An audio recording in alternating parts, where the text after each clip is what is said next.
I'll tailor it a little bit for our wonderful audience today. Again, my name is Mike Tarantino, and I am the President and CEO of the Iberia Industrial Development Foundation and also the Iberia Economic Development Authority. So I have a very interesting bio. I spent 13 years in the banking industry doing business, consumer, corporate lending of all types of amounts for all types of businesses. Worked on business plans and things like that. So a significant time in the banking industry. I moved over to the economic development realm about 10 years ago, a little less than 10 years ago now, time flies. But it's been an interesting mix of, and it's been very fulfilling for me to have that financial background and now to understand over the years business development, how businesses start from an idea or a concept, and how really hard it is for people to get financing and to get the resources that are necessary to make that happen. So I want to talk with you today a little bit about that. Let me get the paper version of my agenda here so I don't have to walk around so much. So let's just talk a little bit about the banking relationship, how important it really is. And that's the topic of our conversation today, bank on it. And before we get started, I really want to thank Innov8 Acadiana, Pete Prados and his hardworking crew for doing this summit. This is a great topic, and I know there are many other sessions that you'll see, and I think that they all fit together very nicely. This particular session is about how you can build a relationship with your banker, how you can get the resources that you need, and how you can get the proper business plan in order to make it happen. So let's talk about the business concept for just a moment. When you start up a business, you have a dream, an idea, a vision. You want to turn that dream or idea or vision into a reality, something that makes money, right? So I'm sure you've learned about that a little bit in your classes.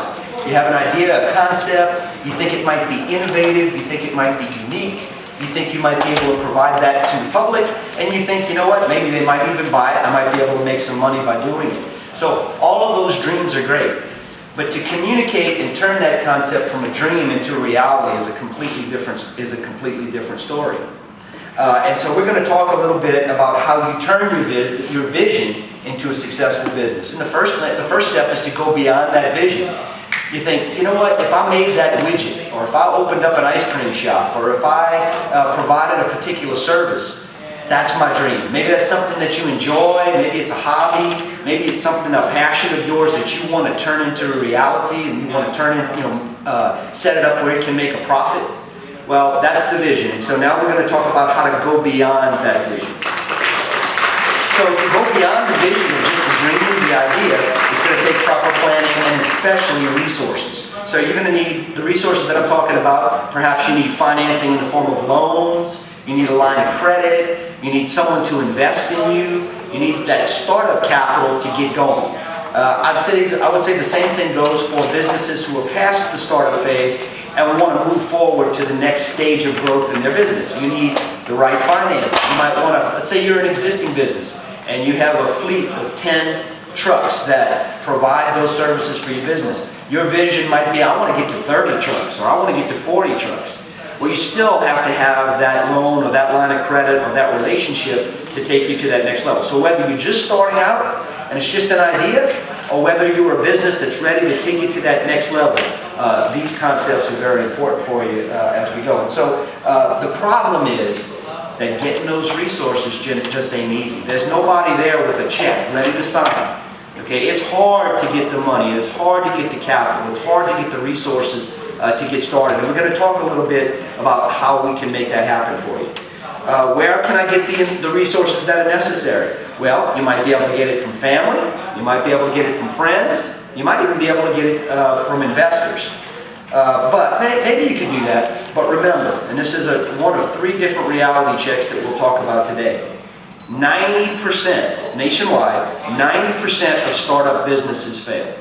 And that's according to Forbes magazine. 90% of people who have a dream and want to move into a startup business, that concept fails. To make the case for resources to any potential funding source you have, in order to make that case, you have to have a rock solid, well thought out, and honest business plan. You have to be honest with yourself. This isn't about selling somebody on a concept to get them to give you money. It's about planning properly and being honest with yourself so that your numbers are true. That's going to be the key to moving forward with this business plan. I would submit that the most difficult avenue to get ongoing resources is through a bank.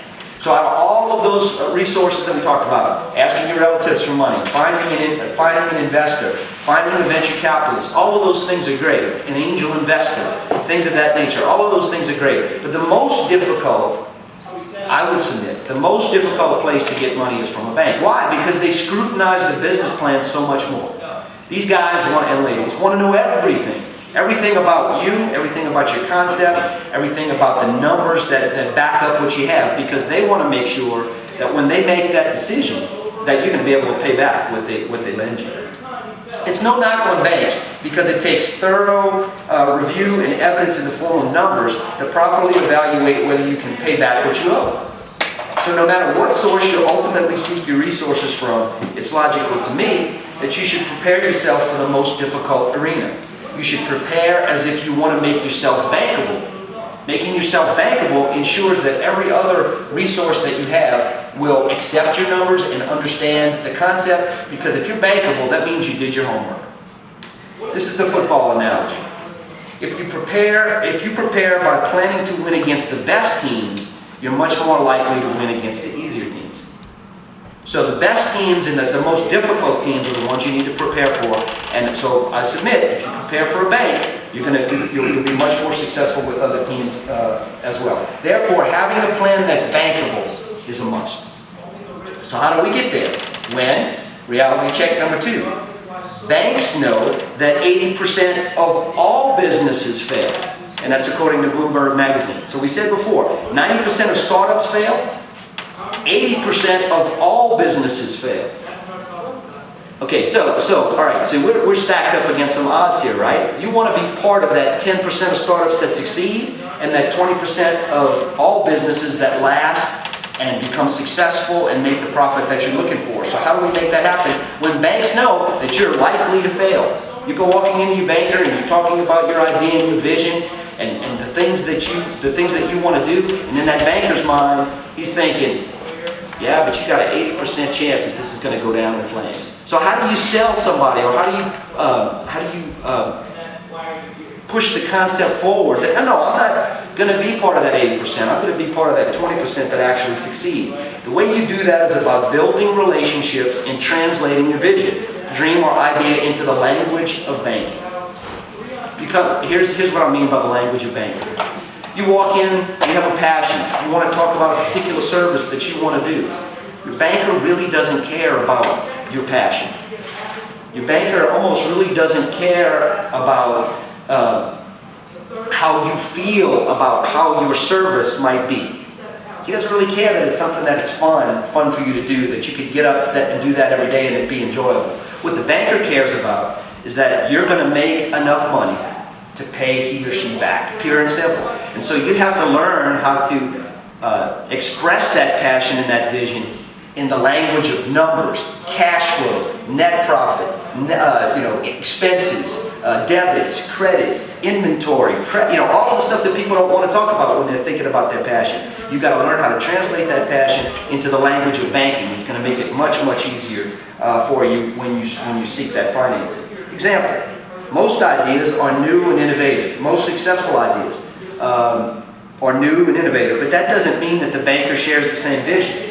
He or she wants to see the numbers and wants to know that what your idea can produce and whether or not it can produce what you claim it can produce. In other words, he wants to make sure that you can produce the results in terms of numbers the way you say you can. Mr. Banker, I can't wait to get this business started. I'm passionate about it. I'm going to get up every day and I'm going to work hard. And I think people out there really want to buy what I sell. The banker's going to say, sure, great pitch. Now let me see the numbers that back that up. And that's what you got to work on. You want to build your relationship with the banker with the 5 C's in life. The 5 C's of banking. Character. A person's character, the borrower's reputation in the community. Do they have a reputation of doing what they say they can do? Do they have a good reputation in the business community? The second C is capacity. What is the borrower's ability to repay? Do you have money? Do you have the capacity to make the kind of money that you're talking about to pay that money back that the bank lent you? The third C is capital. Can the borrower contribute to his own capital? Can the borrower contribute his own capital? Because the more capital the borrower contributes, the better chances he or she will not default. That's your skin in the game. If you need $10,000 to get your business started, if you go to the banker and you ask him for $10,000, you have no skin in the game. But if you put up $100, $1,000, $2,000 of your own money, now you're asking the bank for $8,000 or $9,000 to get that business started.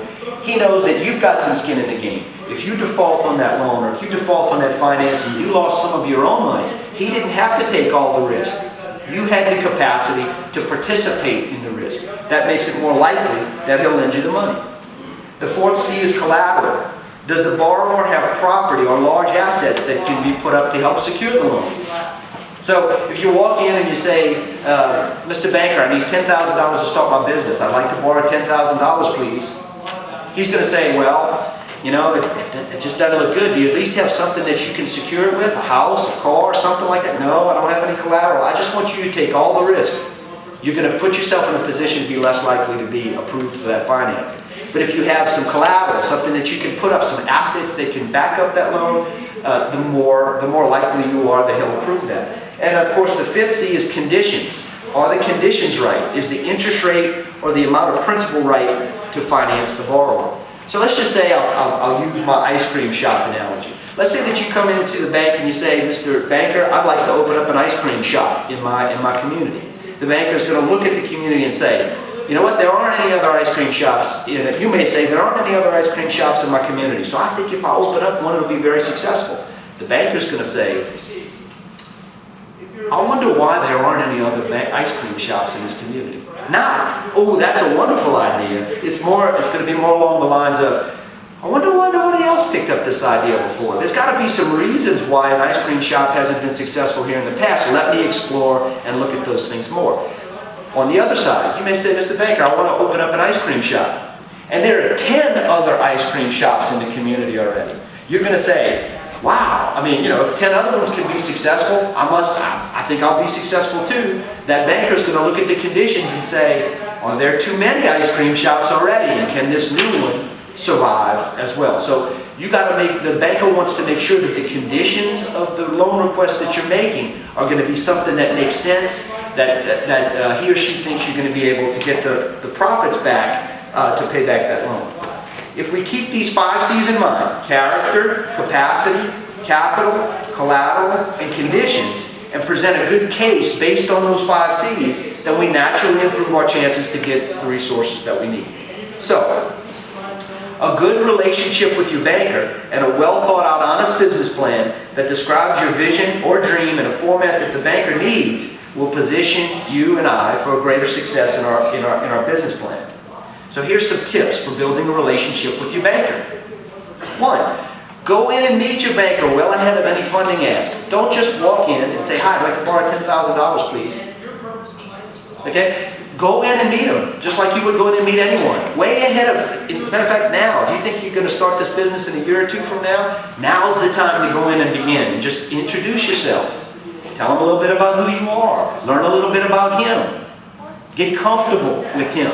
Because in the long run, you're going to have a very, very close relationship with that banker. And so the best time to do it is before the funding ask even happens. You could also discuss your future ideas and get a sense of what the banker is personally all about and the general policies of the bank. You may go to a bank that's more aggressive than others. Some banks, all banks want to win, but some banks might be more aggressive at it than others.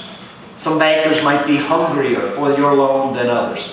And so as you begin to build a relationship with this person, before you ask for any money, you're going to get a sense of, is this one of those proactive, aggressive bankers or banks that really want to lend me money? Or do I get the sense that maybe they're just not so hungry because they've got enough business already and maybe I need to build a relationship with a different bank somewhere else before I ask for those funds? Then you could also ask your banker, once you begin to build that relationship, to create a file on you and periodically bring in a personal financial statement. So before you ask for any loan, periodically you drop by your banker's office with a personal financial statement that's maybe filled out on the bank's approved form, and you just drop it by and say, at some point in the future, I'm going to come and ask you for money, but not today. Today, I just wanted to give you a copy of my personal financial statement that you can keep in the file. That shows the banker that you want to show him over time. It's not run in and ask for a loan and run out. It's showing you over time that I can sustain the proper finances to be a good customer for you when I come in and ask for those funds. So bankers, I think, would really be impressed with you if you came in from time to time and said, here's my personal financial snapshot. See you again in a couple of months. A couple of months later, here's another snapshot of my personal financial situation. He begins to build a file on you. You begin to open up a relationship. You begin to talk about finances. And at that point, you might feel more comfortable to then start going in and talking about your ideas and what you're passionate about, because you think that they might work. You also might want to visit with your CPA. If you don't have a CPA while you're starting up a business, you need to find a qualified, certified public accountant that can work with you as part of your team. You need to visit with your CPA and do your homework to arm yourself with the honest numbers of the things that you might need. You do what's called a needs assessment. So as you're beginning to think about your business plan, you've started this relationship with the banker. Now you're in the phase where you're thinking about your own needs assessment. If I open this business, if I start up this business, what kind of salaries am I going to need to pay? What kind of insurance costs am I going to need to pay? What kind of rent am I going to need to pay? What kind of expenses am I going to honestly have? So that you'll know that maybe I don't need to ask for that $10,000. Maybe I could do it with $8,000. Or I thought I needed $10,000, but based upon an honest assessment, I really need $15,000. You need to do your homework, and you need to work with your CPA to make sure that those numbers are right, and communicate that with your banker. Now understand this. Your CPA and your banker might be looking at your numbers from opposing points of view. If you think about it, most CPAs are hired and they work with your numbers, and they approach it from the point of view of showing as little income as possible to reduce the taxes that you might have to pay. Right? So when you have to turn in your financials, all the numbers are correct, but they approach it many of them approach it from the point of view of what can I do for my client to show as little income as possible to reduce the amount of taxes my client might have to pay. The banker, on the other hand, approaches it from the completely opposite point of view. The banker wants to see all of your income. He wants to make sure that you have the best possible income picture to be able to pay these loans back. So sometimes a good tax position is not a good income position. And so the banking angle and the accounting angle might conflict. And so you need to make sure that your CPA understands that, hey, I'm taking these returns, I'm taking these numbers, and I'm bringing them to my banker. So then we need to make sure that we're showing them the picture in the way that the banker needs to see it, if that makes any sense. Okay, so now you've begun to build your relationship with that banker. He knows who you are, you know who he is, he realizes that you're the real deal, you're not just somebody coming in off the street asking for money, and now it's time to ask for the funds.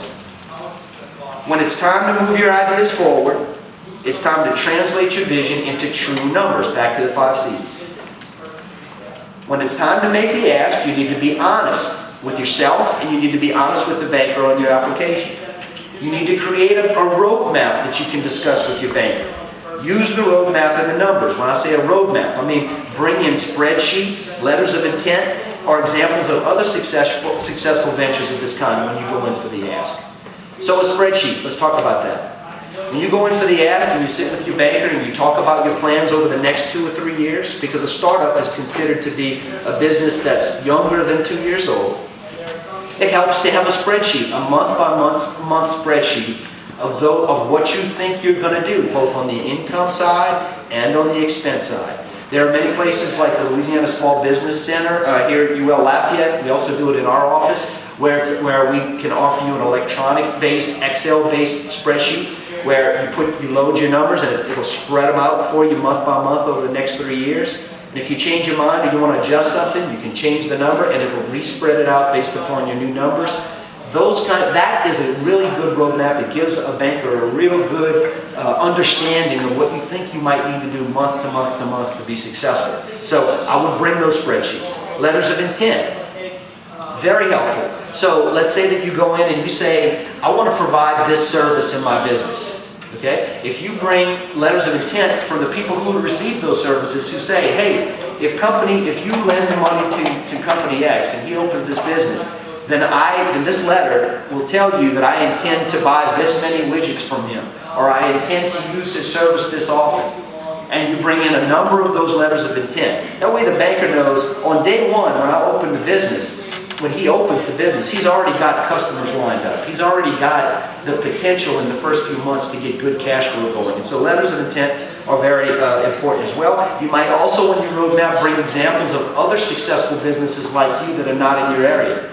So if you're in Lafayette and you want to open up a particular service company, you might go on the internet and find other places around the country in areas of a similar size who have similar services, and maybe show some articles or show some examples of why they were successful doing it, because it helps back your vision and it helps the banker feel a little bit more comfortable with the risk that you're going to be asking them to take.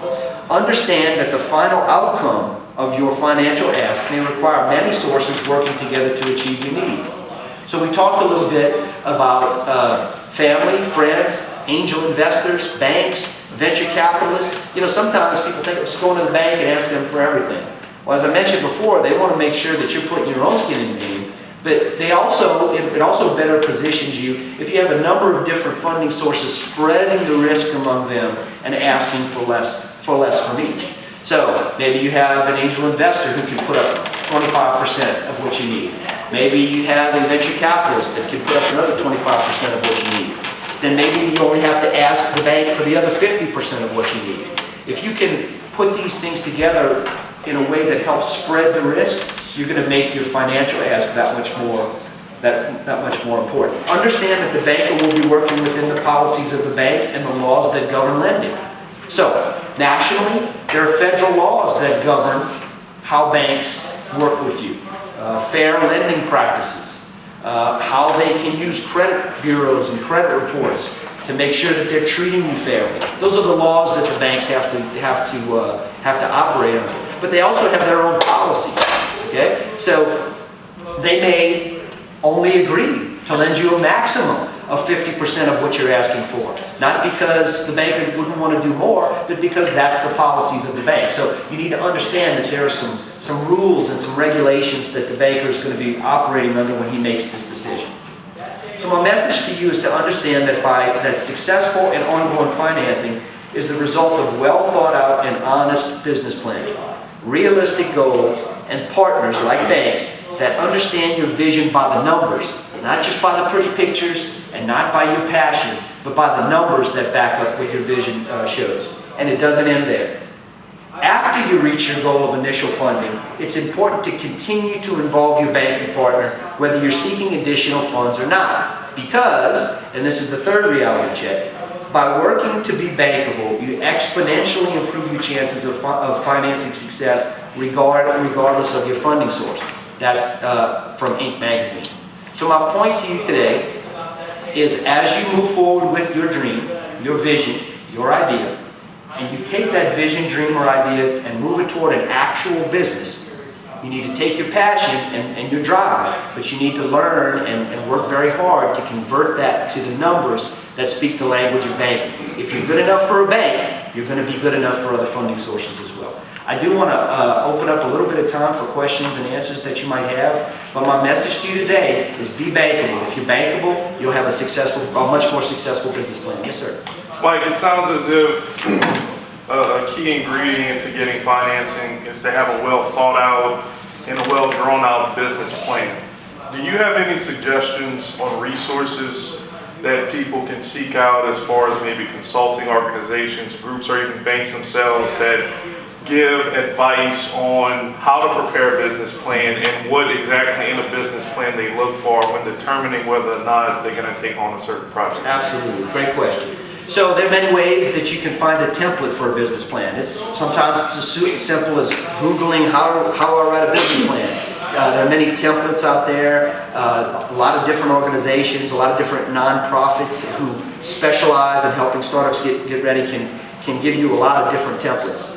That's one place to start. Another place you might think of is the Small Business Development Center. There are small business development centers all over the state. There's one here located at UL Lafayette. A great resource. Those folks have business planning tools, and they have templates and things that you can fill in as well. I would start, frankly, with that banking relationship. You know, I'd go into my banker and I'd say, look, I'm going to be looking at a business venture here soon. I'm not here to ask for money today, but I'd like to kind of get your insight on the kind of things that you want to see in a business plan. You know, some business plans are heavy on describing it, describing your passion, and describing your vision. That's all good. That's good. But what the banker really wants to see is the numbers. And so based upon who you're working with, they're going to tell you, I need to see the numbers in this format or that format. So if you go on Google and you get the standard template stuff, you might not be as numbers heavy as you need to be. So I hope I'm answering the question, but the first place to start is with your banker, and then there are services like the Small Business Development Centers in this area that would be more than happy to help you. And we, in Iberian Parish, our office offers those services as well.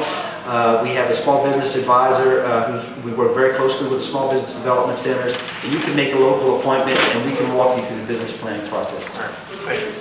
Sure. Any other questions? Yes, ma'am. Okay, so I have a question. Whenever you go to your bank, do you like pitch your idea to them first, like to plan ahead of time, or do you just?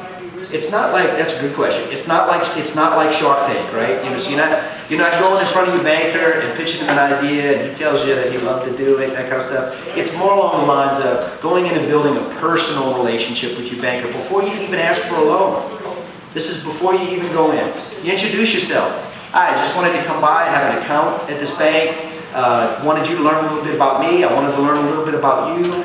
I'm thinking maybe at some point in the future I may come back to you with a business idea, but I want to get a good feel for your bank and what you're all about. And you know, you focus on small business lending, large business lending. You know, what's the philosophies of this bank? And you begin to build a friendly relationship with your banker, right? So months from then, or weeks from then, or whenever it's time for you to go back, even years from then, whenever it's time for you to go back and make that actual, today I need to ask you for money, that banker feels comfortable with you. They know that you're the real deal. They know that it's not just about you and your vision, it's about you actually have a concept that can be successful. And now you're showing him, he or she, the numbers to prove that it can be successful, that it can cash flow. That it's going to make enough of a profit to be able to pay that loan back. It's a process. A lot of people want to just jump right in. You know, a few people told me they just look in the phone book and see the nearest bank and run in and expect to get a loan. I would submit to you that it is a long-term process before you get that first financing gig. If you make the preparations like the gentleman was talking about with the Small Business Development Center and putting together a well-thought-out business plan, you're going to make yourself much more likely to ultimately get the financing that you need. Any other questions? I have certainly enjoyed speaking with you today. We're going to put up a presentation. My video didn't work today, but we're going to put up the video presentation on the Innov8 Acadiana website. It'll also be available at iberiabiz.org, which is the Iberian Industrial Development Foundation's website, iberiabiz.org. My name is Mike Tarantino, and if you have follow-up questions, I'd be happy to help you today. Also, if you'd like to give my office a call, you can call anytime. My office number is 337-367-0834, and I'd be happy to discuss these concepts in more detail with you. Good luck on your business venture, and let me know if I can be of assistance in the future. Thanks.